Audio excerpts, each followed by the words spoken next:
Ito yung mga kailangan nyo malaman bago kayo magpa-renew ng driver's license. Number 1, kailangan nyo ng email address. Kung wala pa kayong email address, kailangan nyo gumawa ng email address. Number 2, once may email address na kayo, kailangan nyo mag-register dito sa website ng LTO.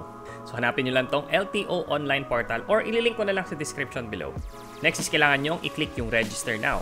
Enroll as individual. Tapos ang gagawin nyo lang, since may existing license na kayo, i-click nyo lang yung yes. And i-fill up nyo lang lahat ng kailangan dito sa baba. Once na fill up nyo lahat to, hihingi sa inyo ng email address. Once nabigay nyo na inyong email, kailangan nyo lang i-verify ang inyong email account. So, ang gagawin nyo is i-click nyo lang yung link dito sa gilid. Once okay na siya, ipapalogin lang kayo dito sa portal. Once nandito na kayo sa portal, i-input nyo lang yung inyong email or yung LTO client number. Tapos, ang gagawin nyo is magsa-sign in. Okay, makikita nyo yung page na to at nandyan yung inyong pangalan. So, ang gagawin nyo lang is pupuntahan nyo tong e-learning dito sa taas. Tapos, i-click nyo yung CDE Online Validation Exam. I-take nyo lang yung exam and kailangan nyo makascore ng at least 20 out of 25 points or at least 80%. And once okay na, ang gagawin nyo lang, puntahan nyo tong licensing. Pagdating nyo dito sa licensing, i-click nyo lang accept at i-fill up nyo lang yung para sa inyo. And sundan nyo lang lahat ng steps na nakalagay dyan. And lahat ng hiningi niya, i-input nyo lang. Kapag umabot kayo dun sa part na nanghihingi siya ng medical certificate number, pwede nyo mo nang hindi sagutan yon.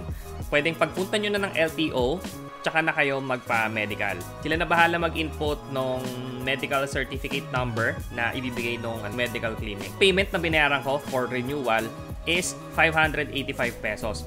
Pero kung nadali kayo ng pag-renew ng kahit na isang araw hanggang 1 year, may additional 75 pesos kayong kailangan bayaran. So at least 75 pesos lang, hindi naman siya ganun kalaki. Kapag lumagpas kayo ng 1 year and 1 day hanggang 2 years, ang pinapabayad sa inyo is additional 150 pesos. Ang maganda dito sa license na to, 10 years na yung validity kung wala kayong violation. Pero kung may violation naman kayo, 5 years yung magiging validity ng inyong card. So overall, okay naman. Medyo madali naging proseso. Sa experience ko kahapon, siguro mga 10 minutes lang ako dun sa loob ng LTO dahil medyo pa-lunch break na ako pumunta. Ang isang tip na maibibigay ko sa inyo is try nyong pumunta doon sa mga LTO na nasa loob ng mall kasi mas mabilis sila at processing lang talaga ang ginagawa doon. I hope nakatulong tong video na to sa inyo and I will see you on my next video. Bye!